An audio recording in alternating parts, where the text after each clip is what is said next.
This is Tim Bryce with my column titled, The Economy, the Big White Elephant in the Room. If you're wondering why the Democrats in Congress are so aggressively resisting President Trump, look no further than the big white elephant in the room, the economy. More than anything, the Democrats are terrified of the president's accomplishments in terms of the economy, as it poses the single biggest threat to their regaining control of the House, along with winning the Senate and presidency.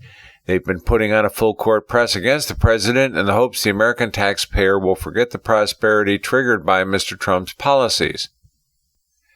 This is why Speaker Nancy Pelosi made her formal request for articles of impeachment on Thursday, December 5th, one day before the release of the Labor Department's December report on job growth, the second biggest monthly gain in the Trump presidency. Knowing such a report of prosperity would hurt them politically, the Democrats tried to preempt it by calling for impeachment, thereby disrupting the news cycle. If you will excuse the pun, the economy represents the trump card for the 2020 presidential election.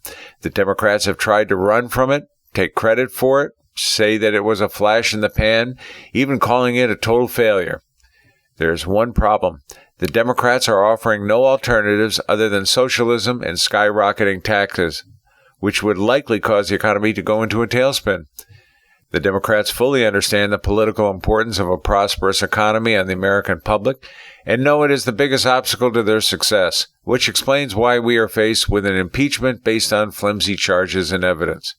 These diversionary tactics have been going on since Mr. Trump assumed the presidency. To illustrate, first, the Democrats claimed it was President Obama's policies, not President Trump's, that pointed the economy in the right direction.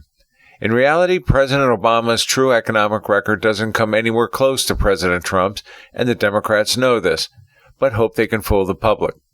To illustrate, everyone knows manufacturing stalled out at the end of President Obama's term, yet has been experiencing a renaissance under President Trump.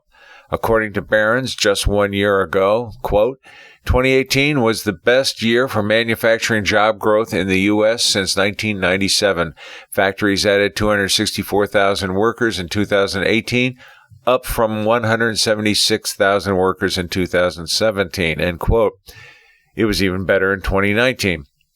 Even the Washington Post, one of the president's chief antagonists, had to reluctantly admit the economy is booming. Quote, the November and December data is preliminary, so the numbers could change, but without a doubt, it's a great result. The largest annual gain in manufacturing jobs since the Great Recession wiped out nearly 1.4 million just in 2009, end quote. Second, the Democrats insist the United States is going in a recession. This is nothing more than political spin. If you study the data, this is simply not true. It is scary the Democrats want to panic the public with a doom and gloom scenario, but this is politics, and they hope it will trick people into voting for them. Whether you like President Trump or not, it is disturbing the Democrats want to see the country fail. Third, the Democrats would have us believe the Trump tax cuts only benefit the rich. The tax cuts helped John Q. Public in terms of putting more money in their pockets, which invigorated consumer confidence and led to the largest holiday spending spree in history, thereby propelling business and jobs even farther. It has also brought more jobs back to our shores. As Bloomberg recently admitted, quote, corporations have brought back more than $1 trillion of overseas profits to the U.S. since Congress overhauled the international tax system and prodded companies to repatriate offshore funds, a report showed Thursday, end quote. And even more is on the way.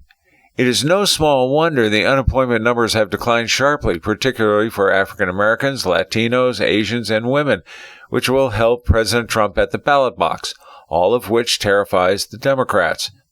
The Reshoring Initiative, a group which monitors jobs returning to our shores, insists President Trump is setting records for companies returning jobs to our shores. All of this translates into more jobs, a higher gross domestic product, and prosperity for everyone. It is likely that Democrats will try other diversionary tactics in order to dissuade people from voting for the president.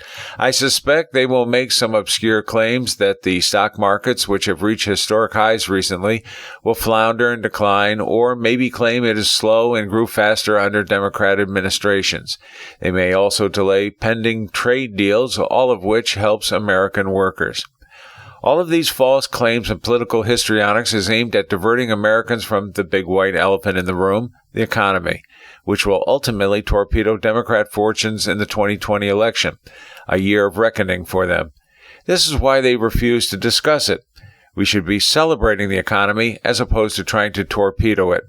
The American public will look past the facade and likely re-elect the president, making him the most effective president since Theodore Roosevelt.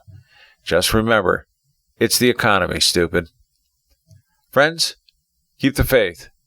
This is Tim Bryce in Palm Harbor, Florida. Follow me on the internet at timbryce.com.